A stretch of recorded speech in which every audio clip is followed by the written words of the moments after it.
Welcome, everyone, to the Deep Dive. We're here to really get under the hood of things you might have missed. And today, oh boy, we are plunging into one of the biggest potential fights out there. Charles Oliveira taking on Ilia Topuria. This isn't, just another fight. It's a clash of styles. Two absolute killers, different approaches meeting in that octagon.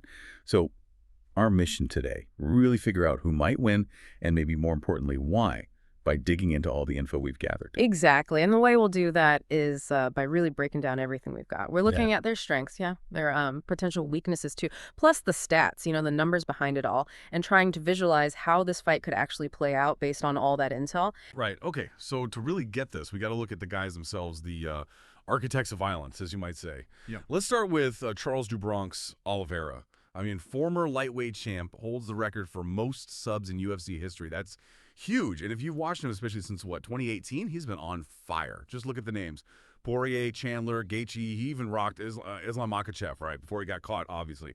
So based on our research, what are we seeing as his, core strengths and maybe vulnerabilities? Well, what's really interesting with Oliveira is that mix. His BJJ is obviously super aggressive, top tier, but then he's got this surprisingly slick Muay Thai to go with it. It creates this unique offense. But maybe the biggest thing, almost paradoxically, is his heart. The guy just refuses to quit. And that's not just like a nice story. It's strategic. It changes how people fight him. They can't just hurt him. They have to actually break him. That's rare, and this comes up again and again in the analysis, his weakness. Well, he does get dropped. A lot, actually. And when things get chaotic, really wild, sometimes he struggles to recover right away in those moments. That is key. That heart you mentioned, it's almost a psychological thing, too, isn't it? It makes you wonder how you even prepare for that level of just sheer will. But like you said, and our research points this out, he gets dropped. Doesn't that heart sometimes lead him into more trouble? How does that balance out? Oh, absolutely. It's a total double-edged sword. That resilience pulls him through some crazy spots, But his willingness to just dive into that chaos, that's what puts him there in the first place. He almost banks on being able to recover, to snatch a submission even when he's hurt. Okay, so let's pivot now. Ilia Topuria, undefeated, current featherweight champ, and honestly, he's got this reputation for being genuinely, scary. The data we looked at highlights that power, serious power in both hands, elite grappling too, and maybe the most impressive thing is mental composure, especially for a younger guy in this game. It's remarkable. I mean, he destroyed Josh Emmett, methodically took apart Bryce Mitchell, and then, the big one, that brutal KO of Volkanovski. So what are the key things making Topuria look like such a monster right now? Yeah, the description that keeps coming up is younger, sharper, and seems, damn near unstoppable right now. And his main attributes just back up what you said, that raw knockout power, obviously. Then there's the grappling, which is truly elite, makes him dangerous everywhere. And like you touched on, that mental game. He stays so calm, so collected under pressure. It's not just about not being nervous. It's like elite processing power when things get intense. And the real insight here is how that composure lets him use his power and grappling with surgical precision. He finds openings others might miss, especially when the pressure's highest. Okay, so when the research calls him scary, what does that really mean, you think, in the octagon? Is it just the power, or is there something else, something intangible maybe? It's a few things, I think. Yeah, the power is part of it, definitely, but it's that composure we talked about. Opponents can probably sense it, He doesn't panic. He waits. He's patient. That patient killer vibe, plus knowing he can finish you, it creates this psychological weight that's going to be tough to handle.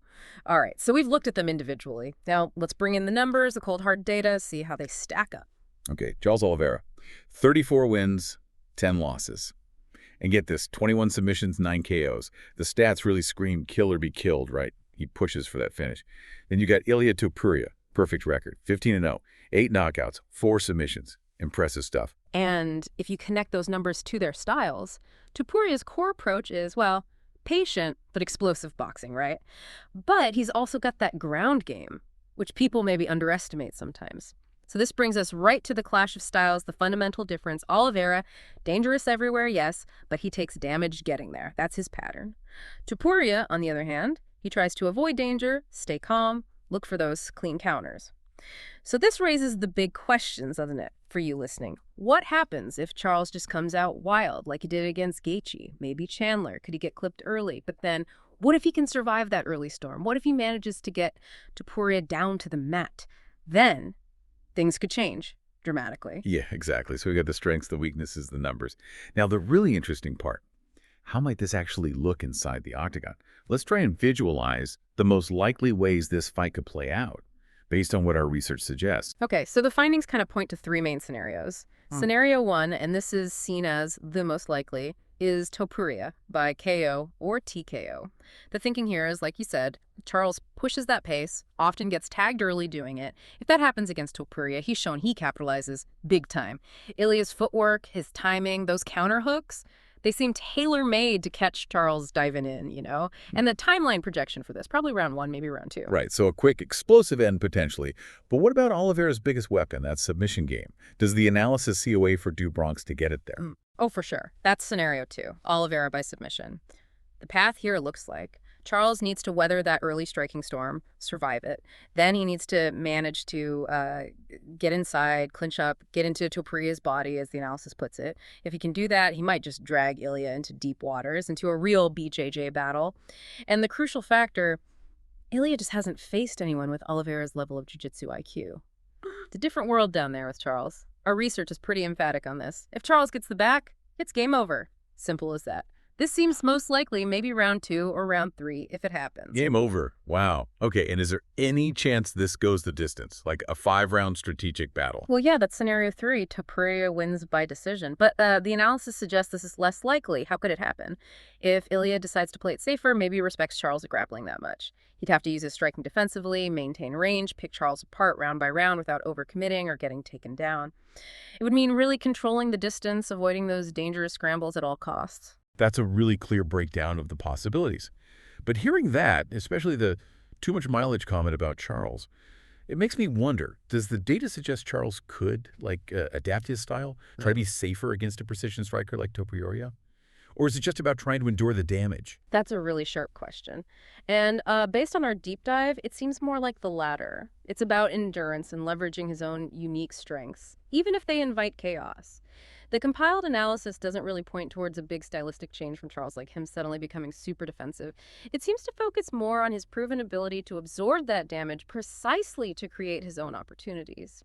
Which leads us to the final prediction synthesized from our research, which is Ilia Topuria by KO, specifically in round two. And the reasoning is pretty much what we've discussed. Ilia is seen as younger, fresher, and more disciplined, compared to Charles, who, rightly or wrongly, is perceived to have too much mileage on the clock. Plus, you can't ignore Topuria's finishing instinct. The analysis notes Ilia is a finisher when he smells blood. No hesitation.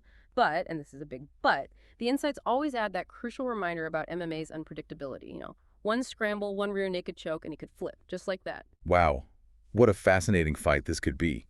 So, thinking about all that, what do you think? Seriously, are we maybe sleeping on Charles? Underestimating that magic he seems to have?